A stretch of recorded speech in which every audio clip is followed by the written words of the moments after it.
오늘은 교회는 생명 공동체다. 오늘 교회는 생명 공동체다라는 제목으로 말씀의 은혜를 나누겠습니다.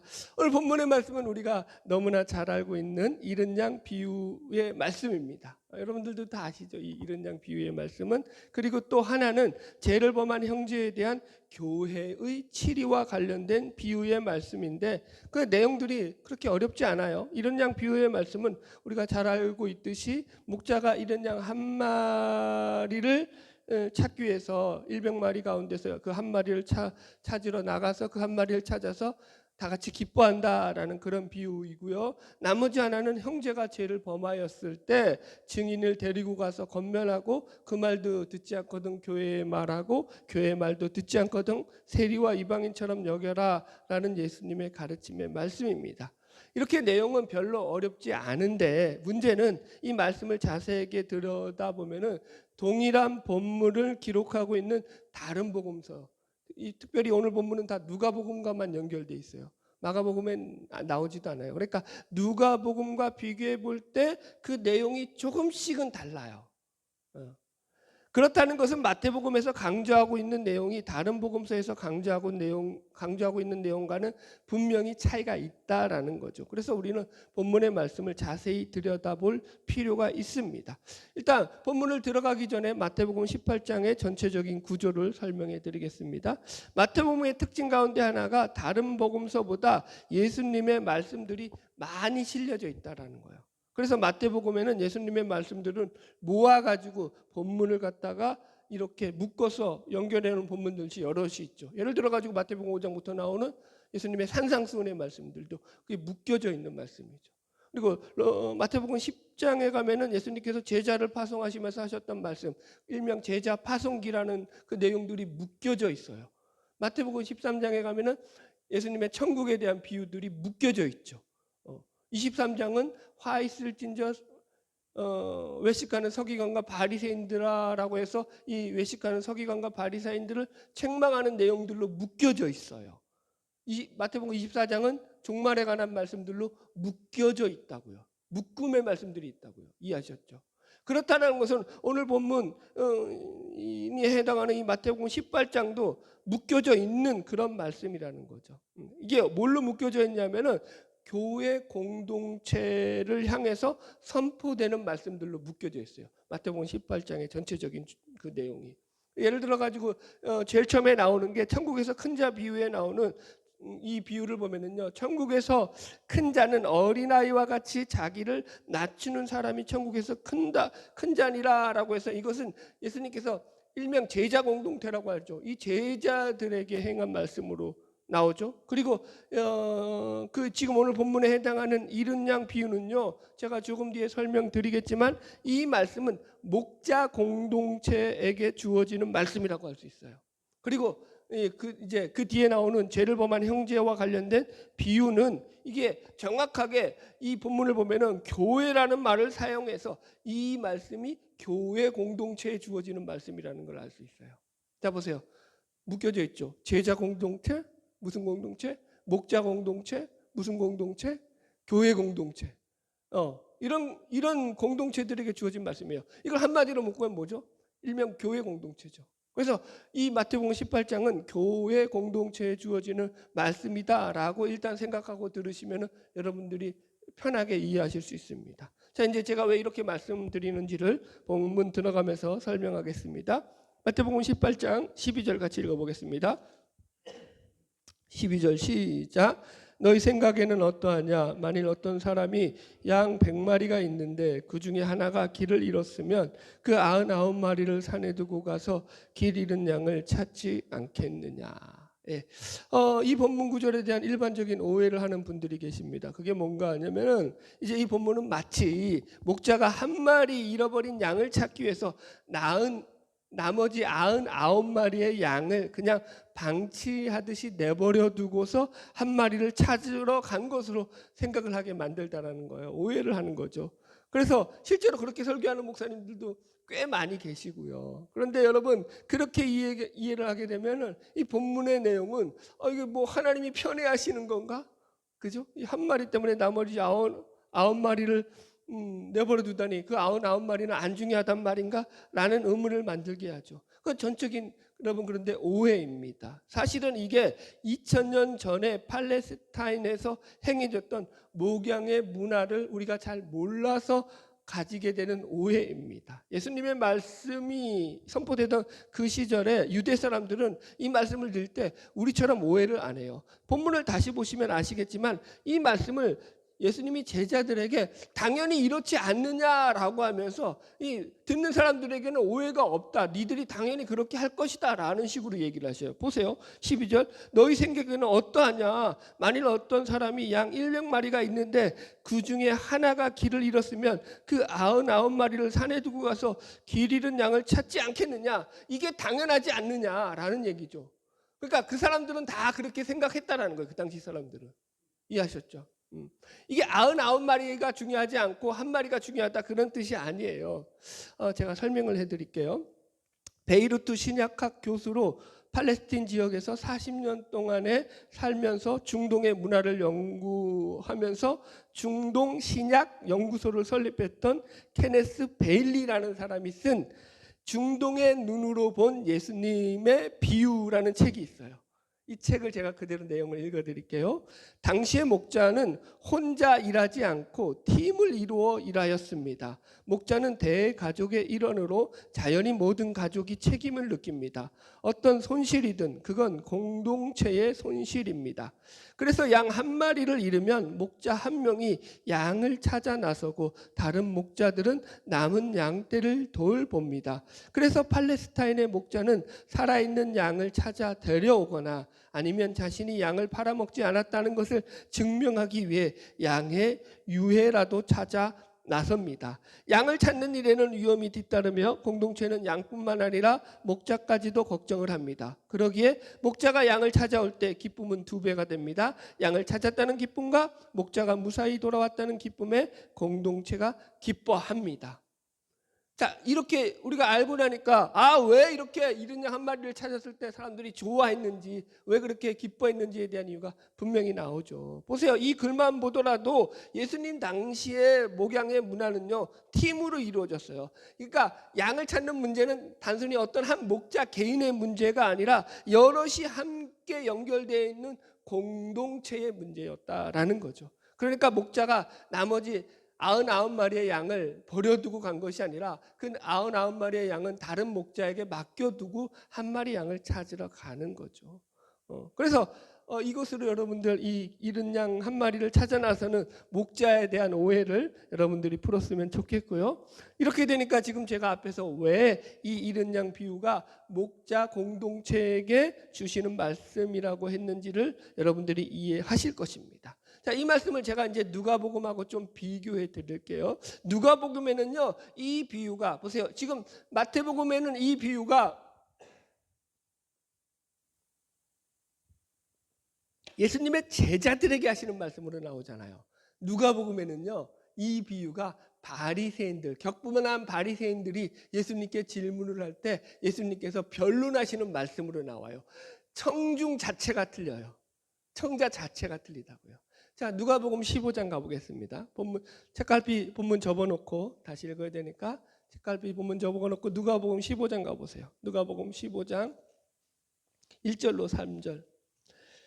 여러분들이 하나님의 말씀을 알려고 하지 않잖아요. 여러분들이 하나님의 말씀에 관심을 갖지 않고 나는 편하게 그냥 목사님 전하시는 말씀 잘 듣고 그냥 아멘으로 하고 그리고 내 인생 행복하게 살면 돼 라고 믿음을 가지려고 하잖아요. 절대로 믿음이 안 생겨요. 여러분들이 찾아서 말씀을 알려고 하고 이해하려고 하고 말씀에 대해서 공부하고 말씀에 무슨 뜻이 있는지를 밝히려고 할 때에야 믿음이 내 안으로 들어오는 거예요. 믿어지게 되는 거라니까요. 자, 15장 1절로 3절 읽어봅시다. 누가복음 시작. 모든 세리와 죄인들이 말씀을 들으러 가까이 나오니 바리새인과 서기관들이 수군거려 이르되 이 사람이 죄인을 영접하고 음식을 같이 먹는다 하더라. 예수께서 그들에게 비유로 이르시되 너희 중에 어떤 사람이 양 100마리가 있는데 그만하죠. 그래서 잃은 양 비유가 나오죠. 똑같이. 자, 보세요. 여기서는 누구에게 하시는 말씀이에요? 이 말씀이 바리새인들에게요. 그죠? 청중 자체가 틀려요, 여러분들. 이제 예수님이 죄인과 세리들과 식사를 하는 것을 보고 이 바리새인들이 막 비난하잖아요, 예수님을. 저거 이 죄인 취급하는 거죠, 예수님을. 그러자 예수님께서 그들을 향해서 이 이른 양 비유와 그 뒤에 보면 이른 드라크마 비유, 더 유명한 탕자의 비유가 계속 연이어서 나온다고요. 자, 그러니까 누가복음에는 이 이른 양 비유가 제자들이나 교회 공동체가 아니라 예수님을 대적하는 무리들이었던 바리새인들을 향해서 선포하시는 말씀으로 나와요. 그래서 누가복음에서 이 이른 양 비유는 어떻게 보면은 복음을 거부하고 복음을 받아들이고 있지 않는 세상을 향해서 이 복음이 가진 복음의 놀라운 특징, 놀라운 비밀, 놀라운 복음의 기쁨을 갖다가 알려주시는 것이 바로 이 이른 양 비유와 이른 드라크마 탕자의 비유에 가진 주 메시지라고요. 그래서 이 비유들은요 어떻게 끝나냐면은 이런 것들을 찾는 기쁨으로 끝나요. 찾는 기쁨으로. 여기 보세요. 누가복음 15장 7절 읽어봅시다. 시작. 내가 너에게 이르노니 이와 같이 한 죄인 한 사람이 회개하면 하늘에서는 회개할 것 없는 의인 99으로 말미암아 기뻐하는 것보다 더하리라. 버벅거리네. 그죠? 여기 10절도 내가 드라크마 비유도 내가 너에게 이르노니 이와 같이 죄인 한 사람이 회개하면 하나님의 사자들 앞에서 기쁨이 되느니라. 32절 마지막 여기 탕자의 비유도 이 내 동생은 죽었다 살아났으니 내가 잃었다가 얻었기로 우리가 즐거워하고 기뻐하는 것이 마땅하다 아니라. 그래요 안 그래요? 제가 우기는 거예요. 성경이 그렇게 써 있어요. 성경이 써 있는 걸 제가 연구한 거죠. 누가복음은 기쁨으로 끝나요. 그러니까 복음이 가진 기쁨을 지금 설명하는 거예요. 이런 것을 찾는 것. 그래서 한국교회에서도 전통적으로 이 이른 양 비유의 말씀은 영혼 구원을 위해서 한 영혼이 천하보다 귀하다라는 슬로건을 가지고 새생명 축제 가운데서 가장 많이 활용되는 말씀으로 나오기도 하죠. 이것은 누가복음의 입장에서 보면은요 아주 옳은 그런 해석법이에요. 복음은 이른 양 한 마리라도 잃어버리지 말고 찾아서 그것을 통해서 우리가 기뻐하는 것이 복음이다 라고 우리에게 이렇게 말하는 셈이에요. 누가복음의 메시지는. 그죠? 정리되셨죠? 누가복음의 메시지. 그럼 마태복음은요?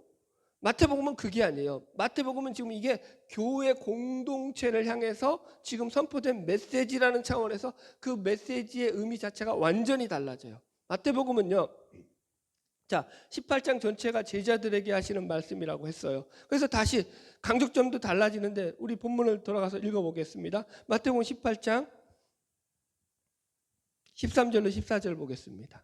누가복음과 어떤 말이 달라졌는지를 보세요. 마태복음 18장 13절로 14절 시작. 진실로 너에게 이르노니 만일 찾으면 길을 잃지 아니한 99마리보다 이것을 더 기뻐하리라. 이와 같이 작은 자 중에 하나라도 잃은 것은 하늘에 계신 너희 아버지의 뜻이 아니니라. 끝이 어떻게 나요? 아버지의 뜻을 가지고 끝을 맺어요. 하나라도 잃어버리는 것은 아버지의 뜻이 아니야 라고 얘기를 하신다고요. 그러니까 강조점 자체가 달라요.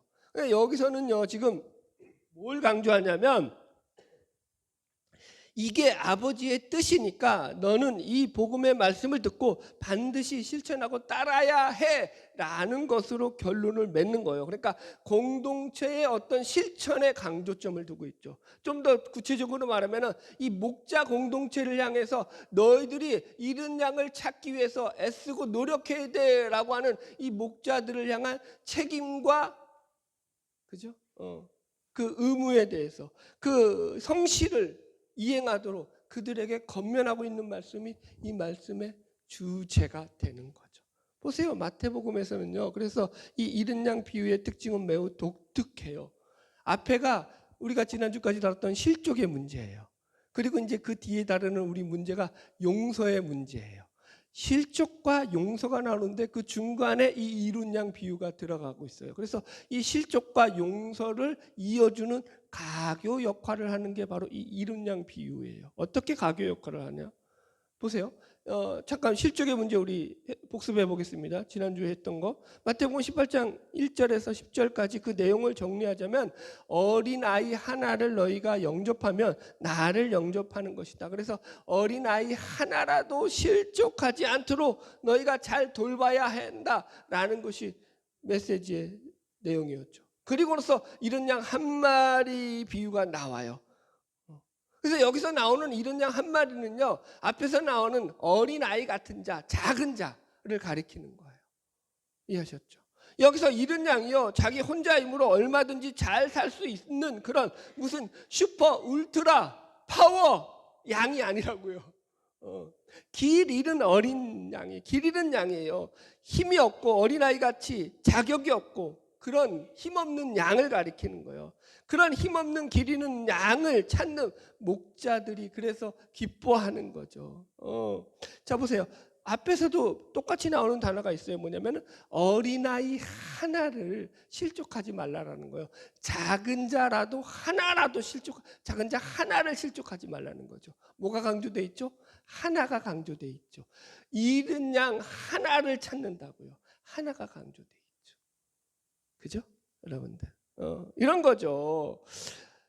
예수를 믿고 따르는 신앙 공동체로서 교회는 어린아이 같은 자 하나라도 실족시키지 않으며 잃어버린 양 하나라도 최선을 다해 찾아 나서야 하는 그런 공동체로서 한 영혼의 생명이라도 그 영혼을 귀중히 여기고 그 영혼의 생명을 살리는 일에 최선을 다하는 생명 공동체가 되어야 한다.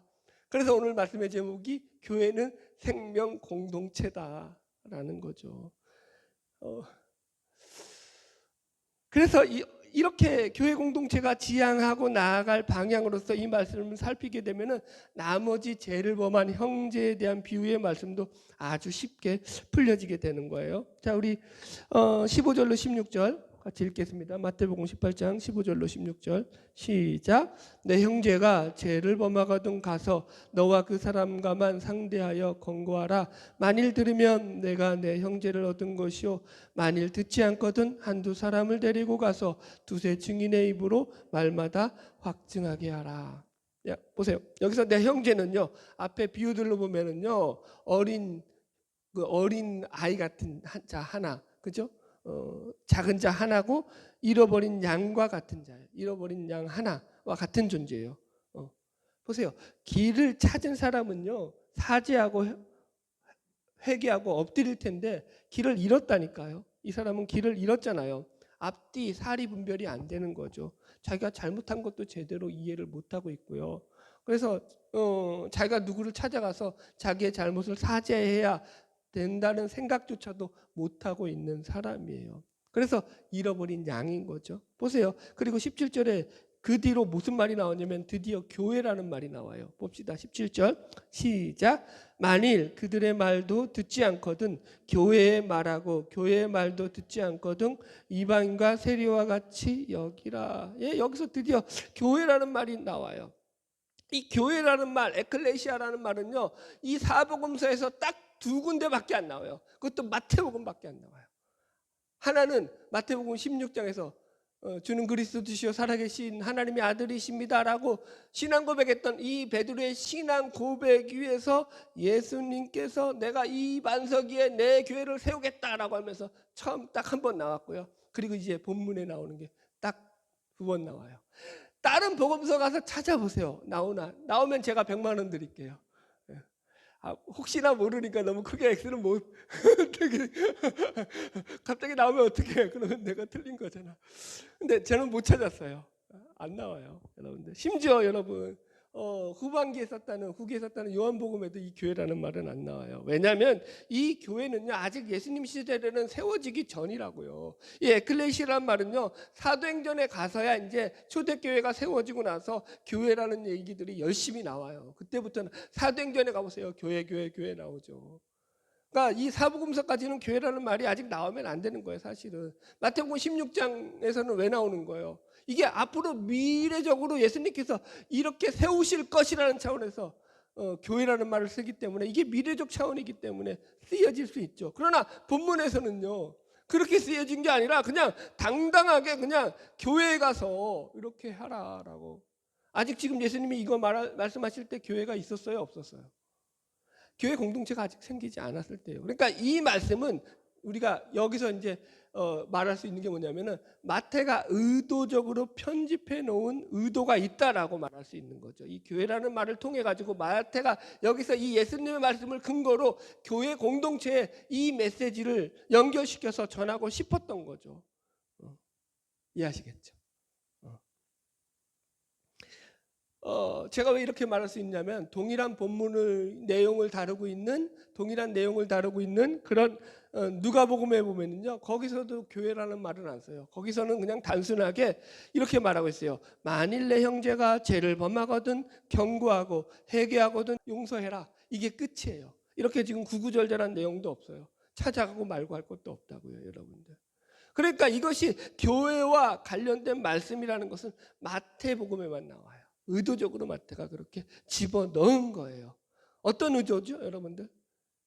어떤 의도일까요, 여러분들? 마태는요, 여기 속에서 이 마태 공동체, 자신이 속한 이 마태 공동체에게 이 메시지가 전해지기를 원하는 거예요. 왜요? 실제로 아마도 이 마태 공동체에 이런 문제를 가지고 있었기 때문인 거예요. 어떤 문제예요? 잘못한, 죄를 범한 형제, 잘못한 형제에 대한 문제들이죠. 교회가 왜 문제가 없겠어요, 여러분들? 이런 거죠. 교회 안에서 어떤 형제가 죄를 범했을 때 그냥 한 사람이 그것을 다 껴안아서 이것은 정리할 문제가 아니다라고 얘기하는 거예요. 이 말씀은요, 그래서 개개인이 잘해서 해결하고 해결하지 말고 할 문제가 아니라 공동체에게 주어진 말씀이다라는 게 포인트죠. 자, 본문의 말씀을 다시 읽어볼게요. 마태복음 18장 15절 보세요. 내 형제가 죄를 범하거든 너는 가서 그 사람과만 상대하여 권고하라. 만일 들으면 내가 내 형제를 얻은 것이요. 여기서도 멋진 말이 나오죠. 내 형제를 얻다라고 했다고요. 앞에서는 잃는 양을 찾은 거잖아요. 이해하셨죠? 여기서는 그래서 형제를 얻는 거예요. 이런 것을 얻는 것과 같은 개념이에요. 그래서 보세요. 먼저는 개인적으로 만나라고 해요. 근데 이것도 이게 아무나 만나는 것이 아니에요. 아주 유명한 목사님이고 아주 말씀도 잘 전하시는 목사님인데 이걸 갖다가 그냥 본문을 깊이 안 보신 거죠. 그냥 교회 리더가 되었든 교회 책임이 있는 사람이 되었든 아무나 가서 개인적으로 만나서 풀어라라는 말로 해석을 하셔요. 그런 얘기가 아니에요. 우리 한국말의 이 풀이가 제대로 번역이 좀 미흡해서 희미해서 그런 건데요. 잘못된 건 아닌데 여기에 빠진 말이 있어요. 뭐냐면 정확히 말하자면 이거예요. 네 형제가 너에게 죄를 범하거든. 이해하셨죠? 가해자가 있고 피해자가 있어요. 그 너에게 죄를 범하거든 그 피해를 입은 너가 가서 너와 그 사람과만 상대하여 권고하라 이렇게 나와요. 이해하셨죠? 그래서 이 피해를 입은 그 당사자가 가는 거예요. 원어로 보면은. 그래서 이 말씀은 피해를 당한 당사자가 주어예요. 교회 리더나 목사가 찾아가는 게 아니에요. 아셨죠, 여러분들? 문제 있다고 저보고 가라고 하지 마세요. 여러분들 먼저 가세요.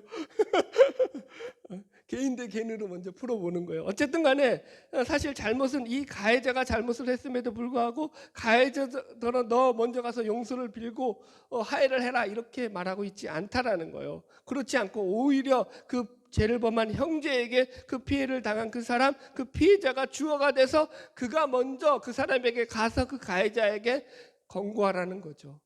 이게 여러분 세상이 말하는 용서와 다른 거예요. 그래서 세상이 말하는 용서는 뭐죠? 세상의 용서의 규범으로 보면요, 이게 맞지가 않아요. 세상에 말하는 용서는 가해자가 피해자에게 잘못을 비는 거죠. 잘못한 놈이 찾아가가지고, 그죠? 잘못을 저지른 그 사람한테 가가지고 사과하고 용서를 구하는 게 세상의 용서법이죠. 근데 여기서는 그렇게 말하고 있지 않아요. 가해자가 아니라 누가 찾아가는 거예요? 피해자가 찾아가는 거예요. 억울한 것도 억울한데 찾아가가지고 자기가 또 스스로 해결을 해야 돼요. 여러분들 자 보세요. 지금 예수님의 말씀 속에는 이게 아주 구원의 원리가 고스란히 담겨져 있는 거예요. 이게 일반적인 세상적으로 말하는 용서의 개념하고 전혀 다른 거예요. 자, 이렇게 설명해 볼게요. 인간과 하나님 사이에 누가 가해자예요? 대답 잘하세요. 하나님이 가해자세요? 아니에요. 인간이 가해자죠. 죄를 누가 보내? 하나님이 죄를 지셨어요? 인간이 죄를 졌어요? 인간이 하나님 앞에 죄를 졌죠. 자, 그러면 죄는 인간이 졌는데, 그러면 인간이 하나님을 찾아갔어요? 하나님이 인간을 찾아오셨어요? 하나님, 성경을 보면 하나님이 인간을 찾아오셨다고요. 그리고 인간이 죄를 용서해 달라고 하기도 전에, 자기의 죄를 아뢰기도 전에 하나님이 그 아들 독생자 예수를 우리 가운데 보내주셔서 우리의 죄를 용서해 주셨다고요.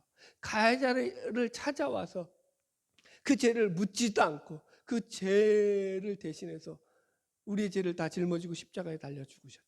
그래서 로마서에서는 사도 바울이 그걸 어떻게 말하죠? 우리가 아직 죄인 되었을 때, 우리가 아직 연약할 때에 그리스도께서 우리를 위하여 죽으심으로 하나님께서 우리에 대한 자기의 사랑을 확증하셨느니라. 이건 그러니까 곧 누구 얘기인 거예요? 하나님 본인 자신의 얘기를 지금 예수님께서 이 용서 가운데서 풀어낸, 교회 공동체는 이렇게 세워진다고. 이 용서의 원리, 구원의 원리가 우리 가운데서 심겨져서 우리는 그렇게 행할 수 있는 자로 생긴다고요. 여러분, 이게 우리의 인간적인 노력으로 되는 게 아니라니까요. 예를 들어 드릴게요. 송태근 목사님은 이 본문을 연구하면서 자꾸 회의가 들었던 게 뭐냐면은, 어떻게 이런 수준의 용서를 우리가 할 수 있냐라는 회의가 자꾸 들었다라는 거예요. 우리는 솔직히 자기 가슴에 못을 박은 그 사람을 찾아가서 그의 잘못을 용서해 줄 만큼 그렇게 마음이 하해와 같이 넓은 인간은 없다는 거예요. 그런 인간이 어디 있어요? 말로만 용서한다고 할지라도 그게 진짜 용서냐고요. 그건 용서가 아니에요, 여러분. 그러니까 내가 용서하는 걸로는 용서가 안 되는 거예요, 사실은. 그래요, 여러분들? 여러분들에게 상처를 줬던 그 인간이 용서가 되든가요? 저도 지금 용서가 아직까지도 안 돼. 내 마음속에 남아 있는데요. 그럼 나는 구원을 못 받은 자인가요? 그 얘기가 아닌 거예요. 이해하시겠죠? 그분이 내 안에 들어오셔서 그분이 나에게 더 큰 용서를 베풀어 주셨기 때문에 그 용서에 힘입어서 우리가 용서라는 개념을 새롭게 뒤집어서 우리의 삶을 살아가게 되는 존재로 세워지게 된다라는 거죠. 할렐루야. 자, 말씀 계속 풀이할게요. 16절 읽어봅시다. 시작.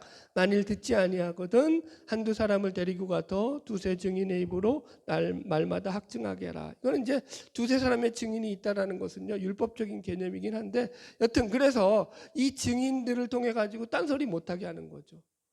그죠? 증인들이 있으니까 거기서 이제는 빼도 박도 못하는 거야. 자, 그리고 나서 17절 시작. 만일 그들의 말도 듣지 않거든 교회의 말하고 교회의 말도 듣지 않거든 이방인과 세리와 같이 여기라.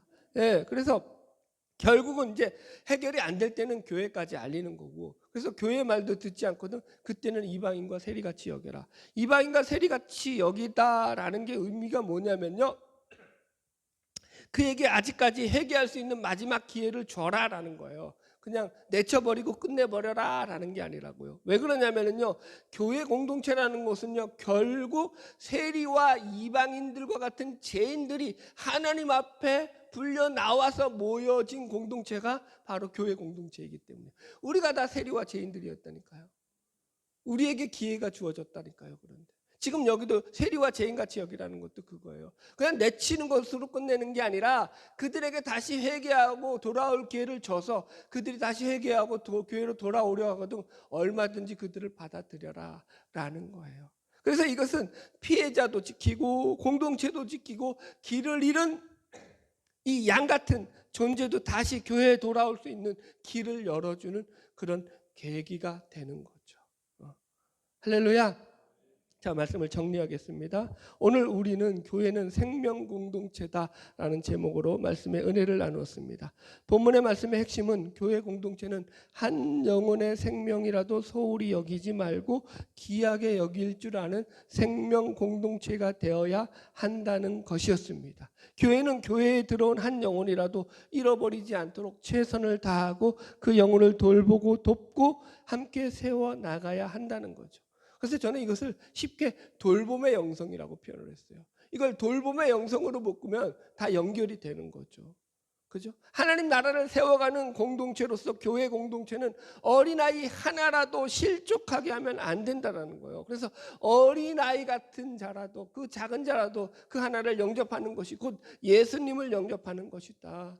교회는 그러니까 누가 신분이 낮든지 그러니까 그가 아무리 비천한 자라고 할지라도, 그가 아무리 작은 자라고 할지라도 그를 맞이하고 영접해야 한다라는 거예요.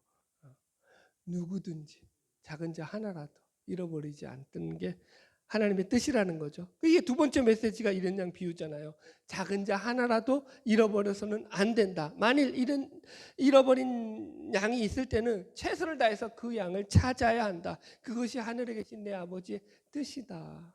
아멘. 여러분, 제가 왜 이렇게 몸부림치겠어요? 저도 설교 적당히 할 수 있어요, 여러분. 그죠?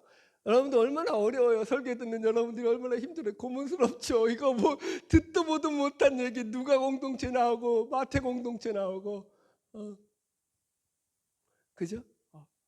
그런데 여러분들 같이 가야 되는 거예요.